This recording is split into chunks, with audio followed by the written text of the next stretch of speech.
This is what sucks about college football. You got the AP 25 college football rankings, and they always come out, and I look and I say, oh, there's XYZ Pac-12 teams in the Pac-12 teams in the top 25. Let me kind of give you guys the basic. Looking at it right now, the top three remain the same. Georgia, Michigan, and Texas remain the same.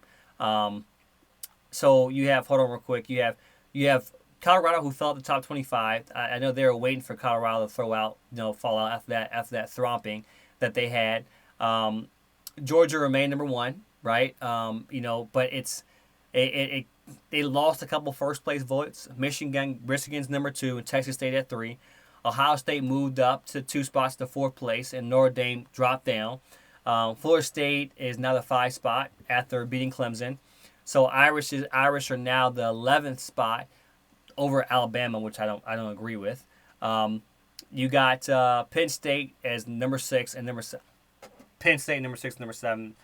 Big Ten, like Washington's number seven. They moved up, both moved up a spot. USC fell three spots after their showing. Even though they didn't lose, they fell three spots. Oregon and Utah each moved up a spot. UCLA helped UCLA move up. UCLA lost, so UCLA fell out of the rankings. Um, the second week, Alabama's out the top 10. Ole Miss dropped to 20. But we see six teams received the first place vote. Um, Ohio State was number one team, and that they Ohio State Ohio State got the most votes as well too. Um, but a couple teams moved in. You got Missouri, Kansas, and Fresno State moving in. Moving out, you got Colorado, UCLA, and then Iowa, who moved out.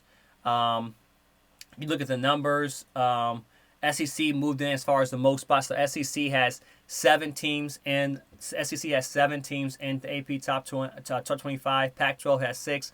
ACC has four. Big Ten has three. Big 12 has three. Mountain West has one. Independent has 11, which is of course Notre Dame.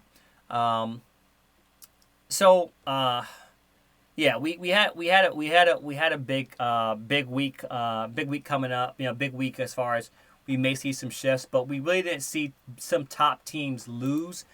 In the top 25, we saw tops just shift as how much they win by. Did they impress XYZ, the teams and whatnot? I think USC was the biggest surprise. They dropped so much from 5 to 8. I guess they expected more out of USC, because they fought kind of hard against this Arizona State team that was 1-3. But next week we do have some big games. It's week 5 in college football. Next week we got Utah and Oregon, which is going to be a big one. That's Friday night. Penn State travels to Northwestern, which is a big one. USC Colorado as well too. Good opportunity for Colorado to rebound against a USC team that really doesn't have a defense. It's going might just be a passing aerial attack. You got Georgia Auburn. I think that's a good one we got to watch. Auburn always plays Georgia tough. They're coming into their stadium. They're going to be in Jordan-Hare Stadium, so it's going to be a big and tough one. Michigan, Nebraska, I'll take a look at that one as well too. I think it'll be a big one. Kansas and Texas, I think Texas handles Kansas very well. LSU, Ole Miss is going to be a big one. Stanford travels to Oregon. Of course, we always talk about these, the Pac-12 beating up each other every year. I don't think it's not one that we typically have to watch, but Oregon can easily go in there and just hand it to them. Stanford has not been playing well this year. Duke Notre Dame is going to be a big one as well too. I think that Notre Dame has to rebound, but they're going into Duke. Duke's playing sound football. Duke has been slowly creeping up over the years as a football school. As a basketball school starting to dwindle. Every year, Duke is finding a way to be in the top 25 at some point, and they're starting to land some recruits. South Carolina, Tennessee. I wouldn't be surprised if South Carolina goes in Tennessee and beats them. South Carolina likes playing teams tough in their stadium, and Tennessee, I think there's still a lot that's out for jury for them. Alabama goes Mississippi State. I think that'll be again, they handle well, but that's those are some of the big games to take a look at. I think if I had to pick one game that we should definitely keep an eye on is that Duke Notre Dame game.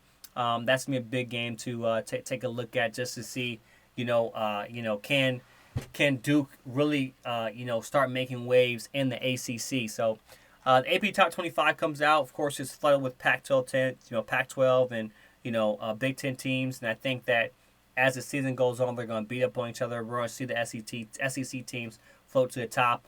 Of course, SEC teams, win the championship every year. There's no point of us even not ranking them high. So, but yeah, we'll see what happens with this AP Top 25.